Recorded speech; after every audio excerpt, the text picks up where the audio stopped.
Seigneur vous bénisse abondamment. C'est toujours avec beaucoup de joie que je me place devant vous pour prêcher. Je crois que c'est mon deuxième dimanche que je prêche. Et je disais à une personne qui m'est très chère que c'est toujours avec beaucoup de joie que je viens dans la maison du Seigneur partager avec vous ce que le Seigneur a mis sur mon cœur. Et ce matin, on parlera d'héritage, on parlera de famille, on parlera de repentance, on parlera d'amour. Et il y a une parabole dans la Bible qui nous montre ces 4 points. Et c'est la parabole du fils prodige. Je dirais la parabole des 2 frères, cette inversion. Et la parabole aussi du père prodigue. C'est dans ces 3 aspects. Avant de lire, je vais remettre ces moments très les mains du Seigneur qui va nous inspirer. Je parle sans infuse. Et c'est le Saint-Esprit qui va nous enseigner ce matin. Amen. Nous prions.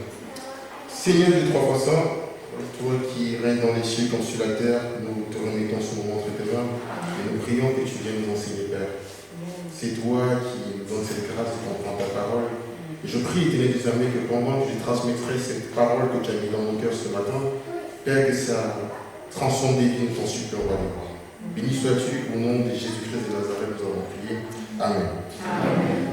Je vous invite à ouvrir vos Bibles dans Luc le chapitre 15. Du verset 11 au verset 32. Luc le chapitre 15, verset 11 au verset 32.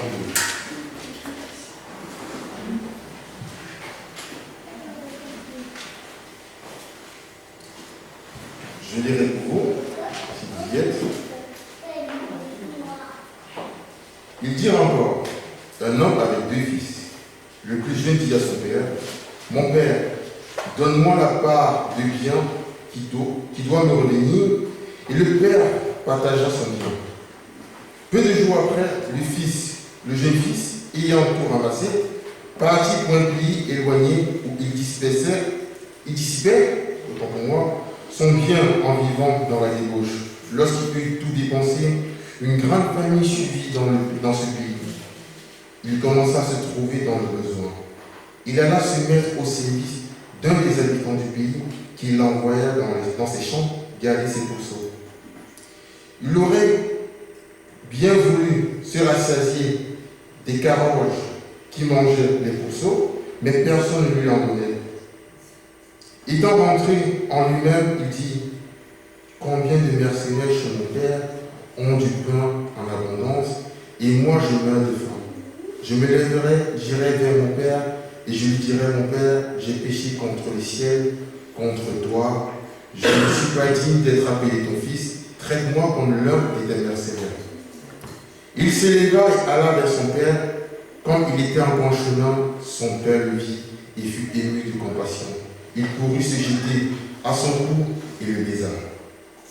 Le fils lui dit, mon père, j'ai péché contre le ciel, contre toi. Je ne suis pas digne d'être appelé ton fils. Mais le père dit à ses serviteurs, apportez la plus belle robe et l'enrobez.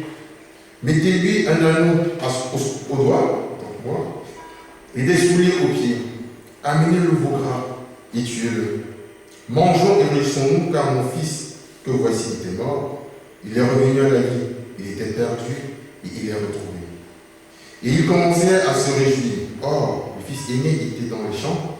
Lorsqu'il revint et approchait de la maison, il entendit la musique et les danses. Il appela un de ses serviteurs et lui demanda ce que c'était.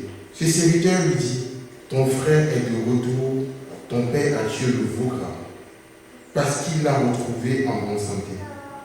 Il se mit en colère et ne voulut pas entrer. Son père sortit et le pria d'entrer. Il répondit à son père, voici, il y a tant d'années que je te sers, sans avoir jamais transgressé tes ordres, et jamais tu m'as donné un chevreau pour que je me réjouisse avec mes amis. Et quand ton fils est arrivé, celui qui a mangé ton bien avec des prostituées, pour lui que tu as tué le veau gras, mon enfant lui dit le père, tu es toujours avec moi, tout ce que j'ai est à toi. Mais il fallait bien s'égayer et se réjouir parce que ton frère, que voici, était mort et qu'il est revenu à la vie, parce qu'il était perdu et qu'il est retrouvé. Amen. Amen. Là, on a 2 frères qui aiment le papa, hein. Je dirais qu'ils aiment bien le papa, mais qui veulent aussi la mort de leur papa, indirectement, chacun de son côté.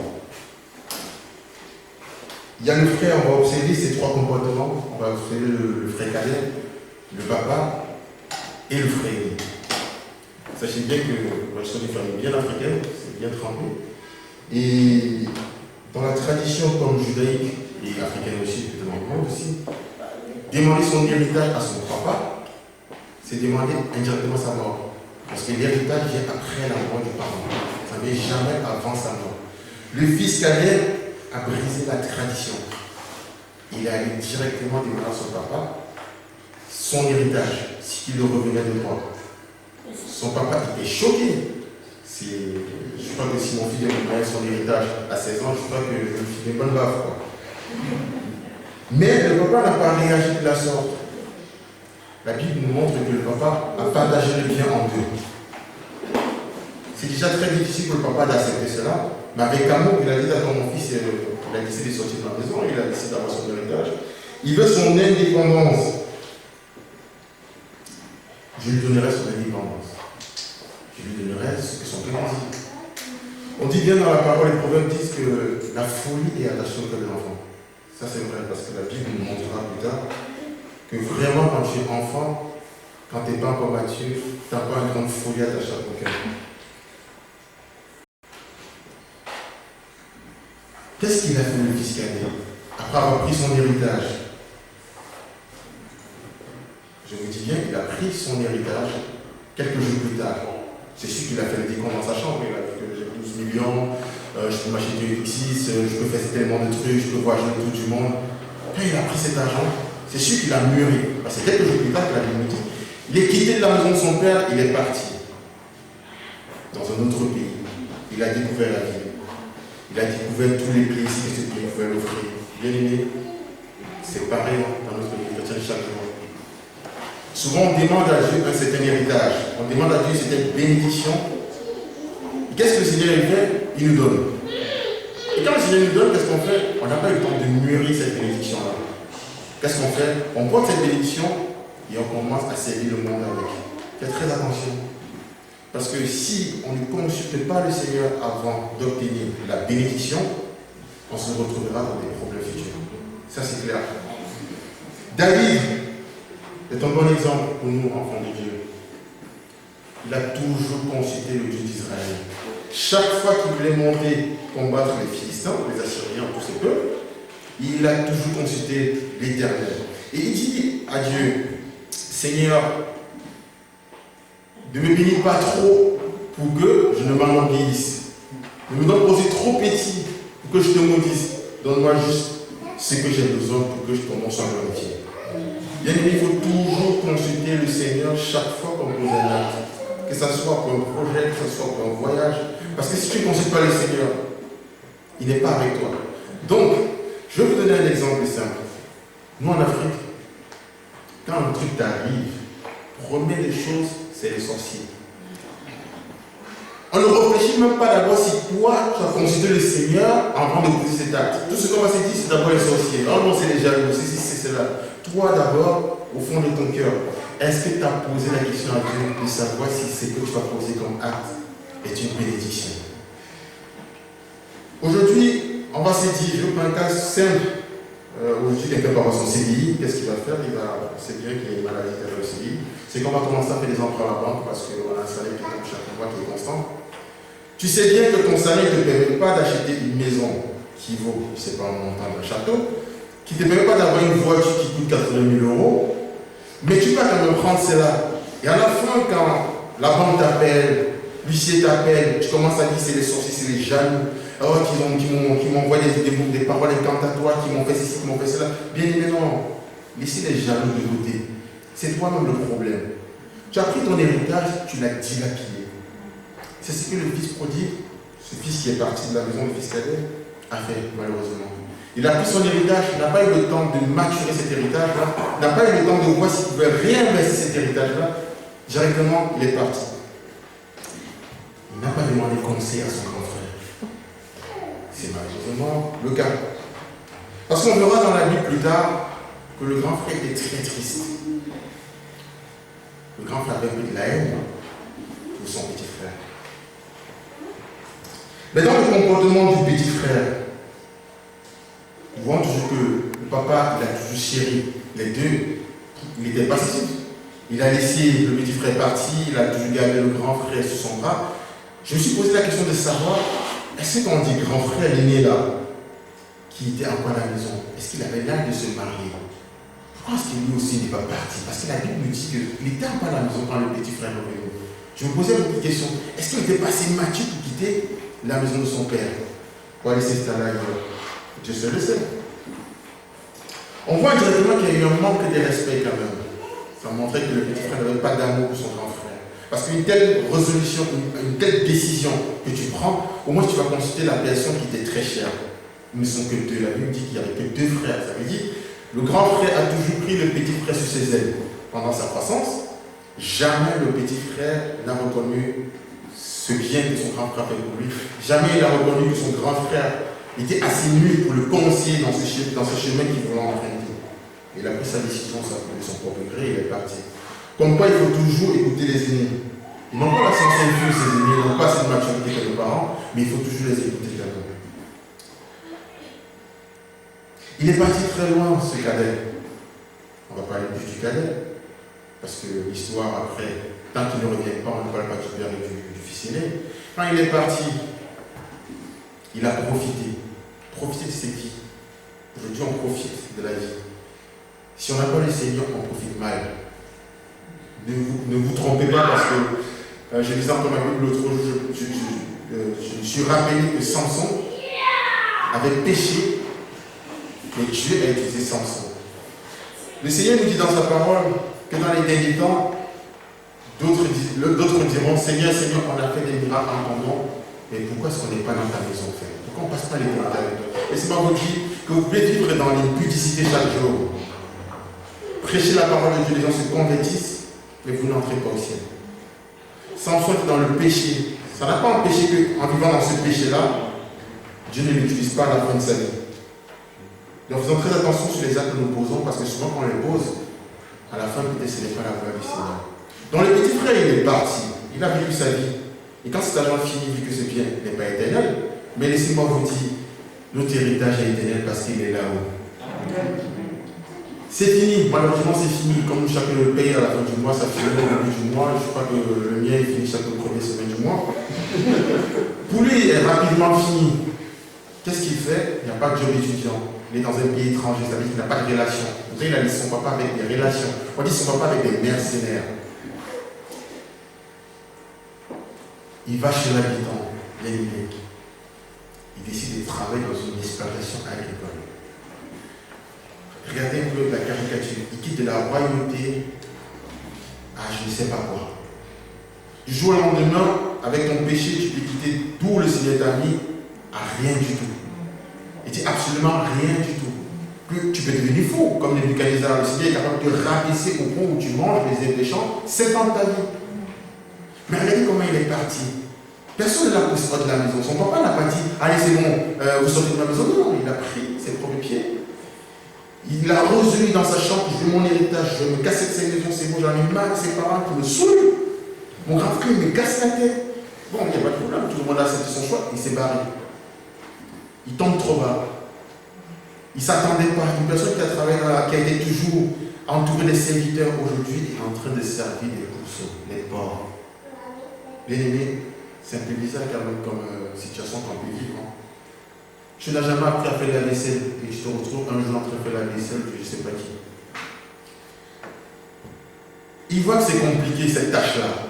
Je crois qu'il n'avait pas encore réalisé la tâche que les serviteurs faisaient dans la maison de son père. En tant que serviteur dans la maison d'une autre personne, il a compris que c'était difficile. Ça, c'est pas pour moi. Je vais retourner chez mon papa. Ce qui est bien, c'est que quand il décide de retourner chez son papa, je dirais qu'il a pris du temps pour voir s'il va se repentir. La Bible nous dit qu'il a gravé cette parole dans son cœur.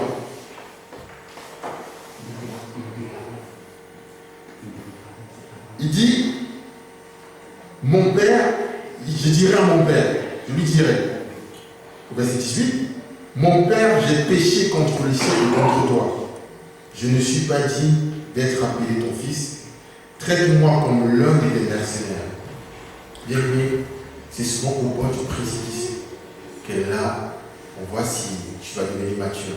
C'est quand tu es dans les vrais problèmes là que l'Esprit de Dieu commence à travailler en toi. Si, et c'est le moment-ci, tu commences à te repentir. C'était dans cette situation très compliquée que lui, il a résolu de se demander lui-même pardon pour son choix naïf qu'il avait dû prendre et aussi de demander pardon à son papa. Il a s'est rabaissé. Et quand il fait ce choix, il avait déjà préparé ses paroles. Il avait dit que son papa va venir là. Soit il va venir avec des barres, soit il va le dire, ressort de ma maison comme tu es parti. Donc il s'est préparé bien son discours. Ça, c'est un discours bien préparé d'une personne qui reconnaît qu'il a gâté quoi. Et quand il arrive devant son papa, bien aimé, on va voir l'amour du Père. Cet amour que le Seigneur il a pour moi. En tant que pécheur, moi je pêche chaque jour. Et c'est moi vous dit, mais chaque fois que je demande pardon au Seigneur, le Seigneur il saute sur moi. Le Seigneur il saute sur vous. Qu'est-ce que le papa a vu? Papa l'a vu de loin. Il dit quand tu commences à te repentir aussi dans ta chambre là, le Seigneur te voit de loin. Il dit, ah mon fils il arrive. Et du coup il va vers toi. Il te donne la force de compléter cette repentance là. Le Père il est allé vers le Fils. Dites-vous que le Fils il a vécu dans cette porcherie. Il sentait très mauvais.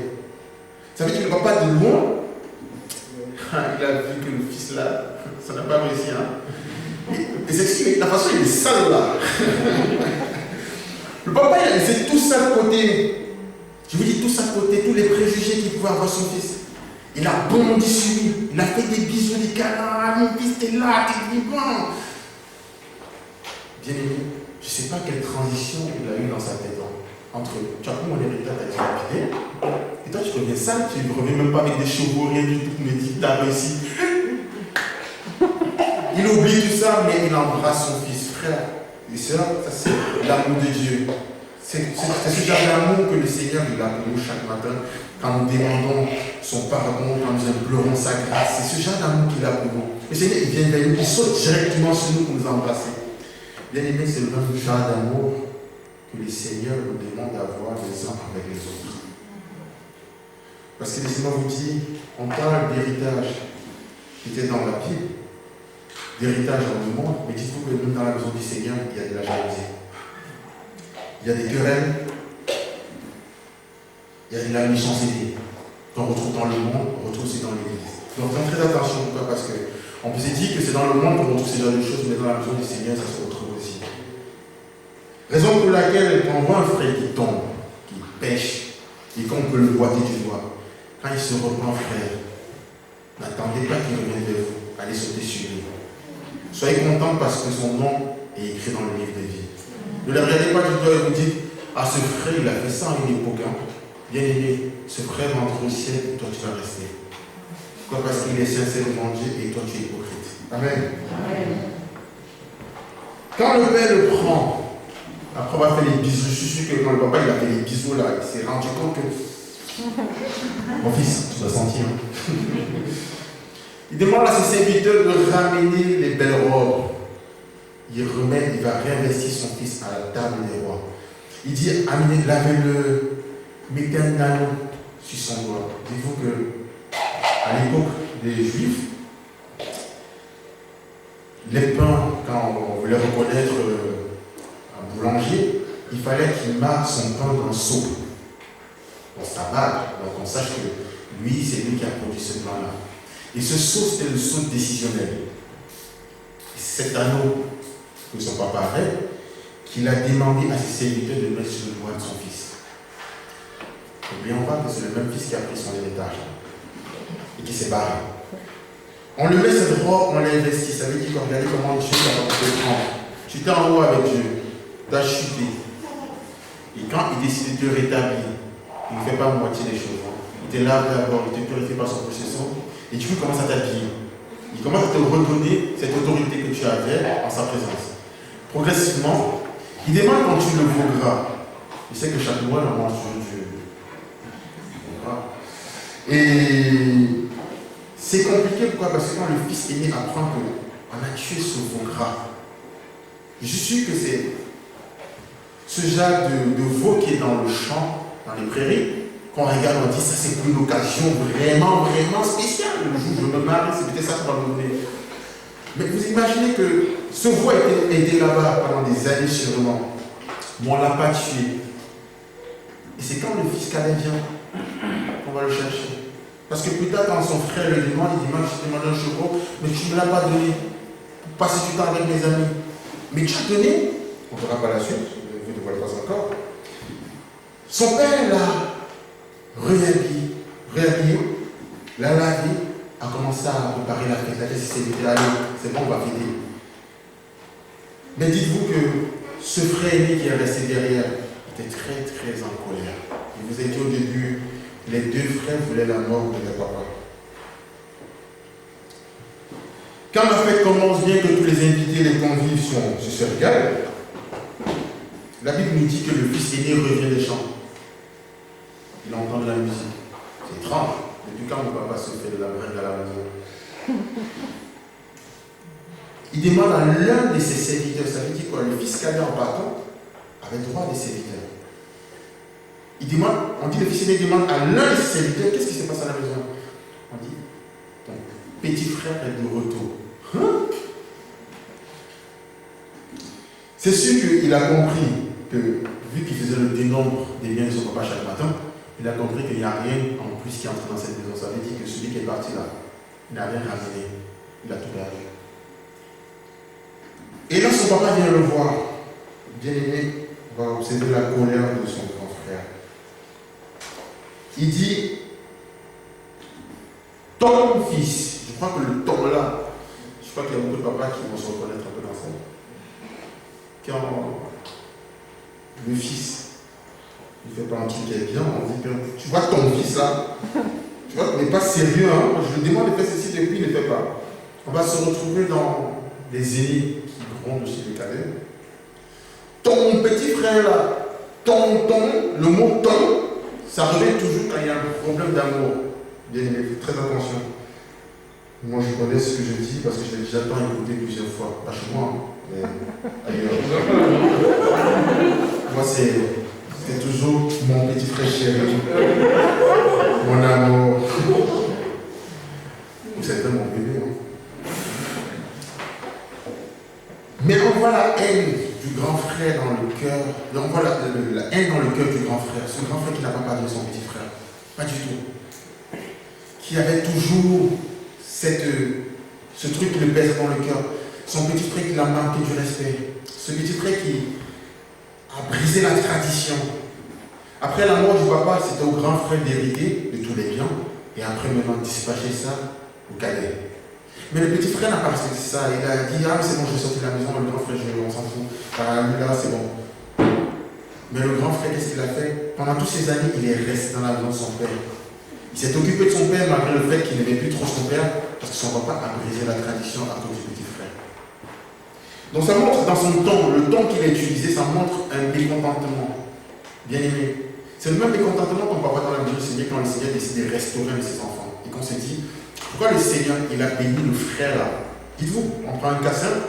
Imaginons qu'un frère pêche et que quand il se repent, peut-être par exemple, il était directeur, quand il a pêché, par exemple, je ne sais pas quoi, il est tombé trop bas, ça veut dire que les médias en ont parlé de lui et tout le reste, il s'est repenti.